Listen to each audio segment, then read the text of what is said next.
ఖచ్చితంగా బీజేపీ రాష్ట్రానికి సంబంధించి కావచ్చు, కేంద్రంలో బీజేపీ మోడీ గారి పరిపాలన, అలాగే రాష్ట్ర బీజేపీ ఏ విషయాల్లో ప్రజల్లో ఎట్లా ఉంది?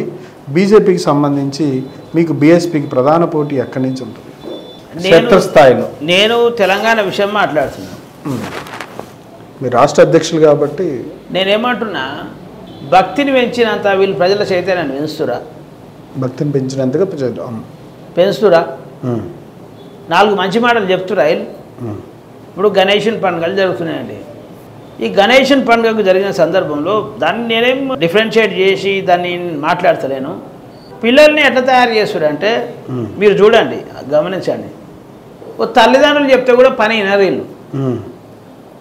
కానీ పండుగకు ముందు 11 రోజులు మొత్తం దేశమంతా తిరిగి చందలు వసూలు చేస్తారు. అయ్యమ్మ మాట వినరు, పని చెప్తే ఎవడు వినడు. కానీ వీళ్ళు మాత్రం 11 రోజులు ముందు బిజీ అయిపోతారు. కాలేజ్ బంద్, స్కూల్ బంద్, అని బంద్, డ్యూటీలు కూడా బంద్ చేస్తారు. మళ్ళీ గణేష్ని పెట్టినాక మళ్ళీ 11 రోజులు, 22 రోజులు వీళ్ళు ఎక్కువ. మీరు చూడండి, పేద ప్రజలే ఎక్కువ దీని ఇన్వాల్వ్మెంట్ అవుతారు. అంటే ఒక నెల మొత్తము ఇట్లా దీనికి ఇస్తారు. వీళ్ళు నిజంగా నెల అయితే తల్లిదండ్రుల మాట పర్ఫెక్ట్ వింటే, లేకపోతే వీళ్ళన్న ఆ మాట చెప్తే ఇలా పరిస్థితి వేరుండేది కదండి. నిజమా కాదా? అంటే ఎవరి యొక్క వాళ్ళ యొక్క మత ధర్మాలు ఇట్లాంటివి ఉంటాయి కదా, వాళ్ళకి సంబంధించి పండుగలు జరుపుకోవడానికి ఒక పార్టీకి ఆపాదించడం, అందులో ఇంతమంది జనాభా ఉన్న దాంట్లో ఒక పార్టీ చెప్పడం వల్లే పండుగలు వాళ్ళ పండుగలు చేసుకోవడం అనేది ఉండదు కదా. దాన్ని అన్ని పార్టీలు చేస్తున్నాయి. కానీ నేనేమంటున్నా అంటే, మతం అంటే మనిషిని మంచి మార్గంలో నడిపించేదే మతం అండి. బాబాసాహెబ్ అంబేద్కర్ చెప్పిండు కదా. అది కానప్పుడే మతము తీవ్ర స్థాయిలో అది దారి తప్పినప్పుడే ఆ మతాన్ని విమర్శించాల్సిన పరిస్థితి వస్తుంది తప్ప, లేకుంటే ఎందుకు వస్తుందండి? మతం అంటే ఏ మతమైనా, ఇప్పుడు ఏ మతమైనా మంచే చెప్తుంది, చెడేం చెప్పది. దాన్ని చేసేటోళ్ళు తీసుకోబోయేటోళ్ళే చెడగొడుతుంది అంతా. అంటే మీ ఉద్దేశం యువత అనేది కెరీర్ మీద ఎక్కువ ఫోకస్ చేయాలి, ఆ విధంగా బిహేవ్ చేసేటట్టుగా రాజ్యాధికారులు ఉన్న పాలకులు వాళ్ళకు ఉద్బోధన ప్రకటించాలి అని అంటారు. 100% అండి. యువత అనేది వాళ్ళ వ్యక్తిగత జీవితం మీద చేసిన ఆలోచన కేంద్రీకరించగలిగితేనే మనం బాగుపడే అవకాశం ఉంది, కానీ లేకపోతే లేదు కదా. ఈరోజు మీరు ఉండని బాగా ధనవంతులు ఏమో ఇంట్లో చిన్న గణేషుని పెట్టుకొని పూజిస్తారు, పేదవాడు ఏమో 100 మంది తిరిగి చంద చేసి పెద్దగా ర్యాలీ చేస్తుంది. ఏది కరెక్ట్ అంటారు మీరు చెప్పండి? ఇప్పుడు ఆయనకు భక్తి లేదందామా, వీళ్ళకి భక్తి ఎక్కువ ఉందామా? ఇప్పుడు ధనవంతులు అందరూ కూడా ఇంట్లో 100 రూపాయలు బొమ్మను తెచ్చుకొని ఇంట్లో పెట్టుకొని వాళ్ళు పూజ 10 నిమిషాలు పూజ చేసి టైం వేస్ట్ కాకుండా వాళ్ళ పనులు వాళ్ళు ఉంటారు. వీళ్ళేమో 100 మంది తిరిగి చందాలు వసూలు చేసి వాళ్ళు నెల రోజులు టైం కేటాయించి పనిచేస్తారు. ఇలా భక్తి అందామా, లేకపోతే జీవితం మీద శ్రద్ధ అందామా? ఎవరికి జీవితం మీద శ్రద్ధ ఉంది, ఎవరికి భక్తి ఎక్కువ ఉంది, ఎవరికి భక్తి తక్కువ ఉంది, మీరే చెప్పాలి.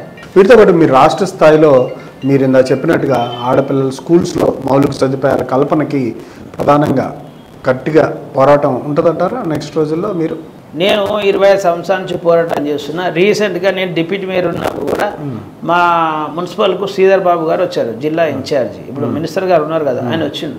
ఆయన వచ్చి మాట్లాడుతుంటే మాది ప్రజాపాలన అని మినిస్టర్ గారు మాట్లాడారు. నేను చెప్పిన, ఎక్కడ ప్రజాపాలన ఉంది సార్, మీరు ఎంతో కొంచెం అవగాహన ఉంది, మీ గురించి మేము విన్నాము, మీరు ఉన్నత వర్గాలకు సంబంధించిన వ్యక్తి అయినా కొంచెం ఆలోచిస్తారని నమ్మకం మాకుంది. మా పేద పిల్లలు ప్రభుత్వ పాఠశాలల్లో మనస్ఫూర్తిగా మంచినీళ్ళు తాగుతలేరు సార్. ఏం ప్రజాప్రభుత్వం అన్న నేను అంటే ఇమ్మీడియట్గా ఆయన పిలిచిన అడిషనల్ కలెక్టర్ పిలిచి మాట్లాడి ఇప్పుడు దానికి వారం తర్వాతనే ఒక జీవో వచ్చింది, ఓ 15,000 స్కూల్కి ఇచ్చాను. 15,000 ఏం సరిపోతాయండి 15,000? మీరు చెప్పండి. ఒక ఇంట్లో పని చేస్తేనే 5,000 తీసుకుంటారండి. అంటే స్కూల్ భార్యాభర్తలకు 2 పిల్లలకు పని చేస్తే 5,000 తీసుకుంటారు. 500 మంది పిల్లలకు పని చేస్తే ఎన్ని పైసలు తీసుకోవాలి మీరు చెప్పండి? 15,000 ఇస్తే అందులో వాచ్మెన్ పెడతావా, స్వీపర్ని పెడతావా, అటెండర్ని పెడతావా, లేకపోతే టాయిలెట్ కడిగినగా పెడతావా? ఒక 50,000 ఇస్తే పోయేదేమున్నది? గవర్నమెంట్ బడ్జెట్ ఉండదు అనుకో, లోకల్ బాడీ అటాచ్ చేసి అయిపోతుంది కదా, అట్లీస్ట్ శానిటేషన్ కోసమైనా. అంటే వీళ్ళకి ఆ చిత్తశుద్ధి లేదు అంటున్నాను నేను.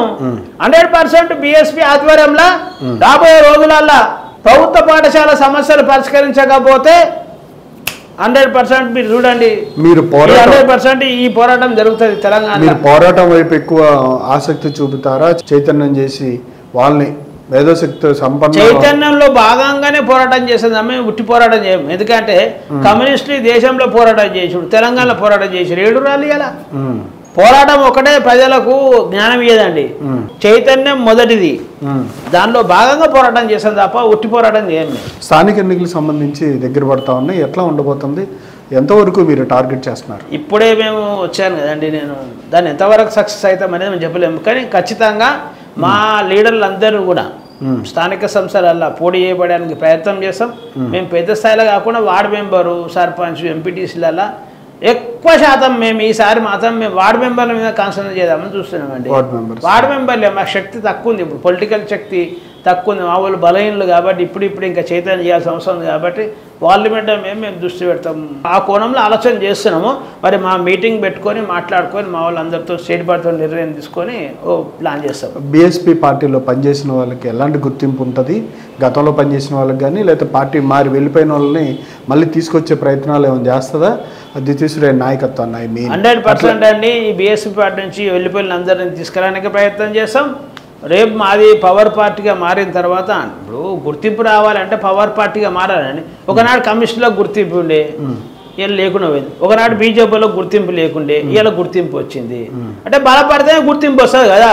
మేము బీఎస్పీని బలం చేస్తాం, మా కార్యకర్తలకు గుర్తింపు కూడా చేస్తాం 100%. బీఎస్పీని అభిమానించే కార్యకర్తలకి, ప్రజలకి మీరు ఈ విధంగా ఈ సందర్భంగా చెప్పాలనుకునేది నేనేమంటున్నా అంటే, తెలంగాణలో ఉన్న ప్రజలారా, అంటే ఎస్సీ ఎస్టీ బీసీ మైనార్టీలతో పాటు అగ్రకులాల పేదలందరూ కూడా మీరు ఒకటే ఆలోచన చేయండి. కాంగ్రెస్, టీఆర్ఎస్, బీజేపీ మనకు 4 మంచి మాటలు చెప్పడానికి కూడా సిద్ధం లేదు.